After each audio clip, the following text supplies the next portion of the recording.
오늘을 사랑하는 묵상 시간입니다. 오늘 본문 말씀 에스겔서 26장 3절과 4절입니다. 그러므로 나 주 여호와가 말하노라. 두로야, 내가 너를 대적하여 바다가 그 파도로 흉흉하게 함같이 열국으로 와서 너를 치게 하리니 그들이 두로의 성벽을 회파하고 그 망대를 헐 것이요 나도 티끌을 그 위에서 쓸어버려서 말간 반석이 되게 하며. 자, 오늘 본문의 내용에 보시면 우리 두로 사람들의 참 그 용기 있는 모습을 보게 됩니다.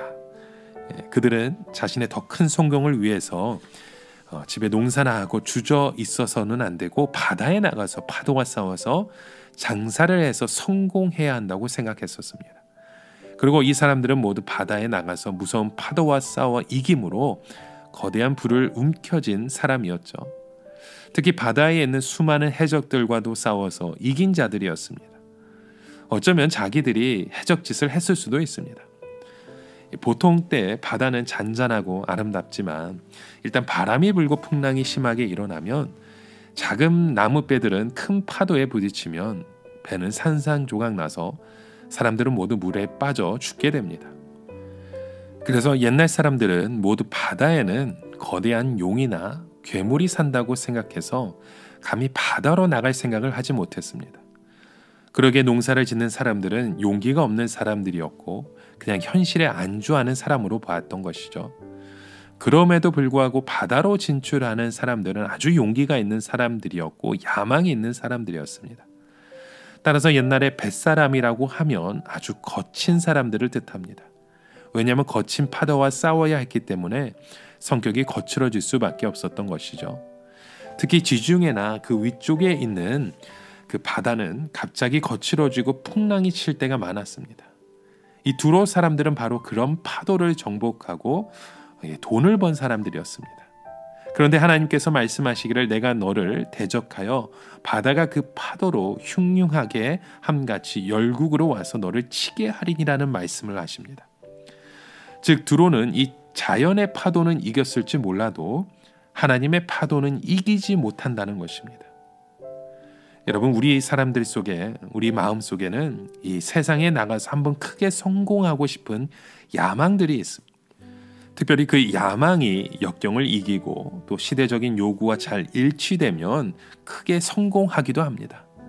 지금 이 나라에서 크게 성공한 사람들 중에 야망 없는 사람들은 아무도 없고 역경을 이기지 못한 사람들은 아무도 없을 것입니다. 그러나 세상의 성공은 모래성 쌓기와 같습니다. 무엇인가 많은 것을 모아서 멋있게 살기는 쌓지만 그 안에 견고한 것이 없는 것이죠. 다시 말해서 하나님의 은혜의 철근과 이 콘크리트가 없는 것입니다.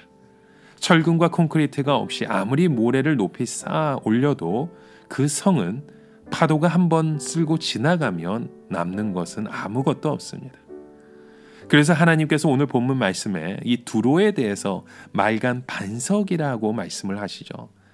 이 바닷가에 있는 반석에 여러 가지를 만들어 놓아서 한번 큰 태풍이 와서 지나가면 아무것도 남지 않는 것입니다. 그야말로 말간 반석이 되고 마는 것이죠. 하나님의 백성들은 이 세상에 있는 것들을 모으기 이전에 하나님의 말씀과 하나님의 사랑을 가지고 일을 해야 합니다. 즉 비록 더디 보이고 비록 눈에 보이는 성공이 아니라 할지라도 하나님의 말씀으로 집을 지어야 하는 것입니다.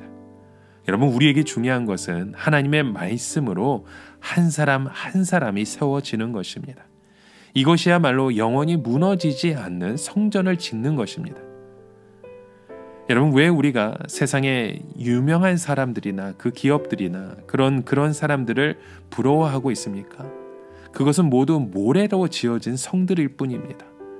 우리는 모래로 지어진 성을 부러워할 필요가 없습니다. 우리에게 중요한 것은 하나님으로부터 은혜를 받는 것이고 하나님으로부터 능력을 받는 것입니다. 결국 그것으로 하나씩 하나씩 집을 지어 나아가는 것입니다. 이것은 영원히 무너지지 않는 집을 짓는 것입니다. 우리는 가끔 콘크리트와 철근은 있는데 이 모래가 없어서 집을 짓지 못하면 어떻게 하는가 걱정할 때가 있습니다. 그러나 여러분, 그런 걱정할 필요 없습니다. 왜냐하면 우리 주변의 지천에 있는 것이 모래이기 때문입니다. 우리는 모래도 하나님이 주실 때까지 기다려야 합니다. 그러면 하나님께서 감당할 수 있을 만큼 우리에게 주실 것입니다. 우리는 하나님의 계획을 모르면 아무리 좋은 것을 가지고 있어도 아무 소용이 없습니다. 영화나 드라마를 봐도 가장 중요한 사람은 주인공입니다.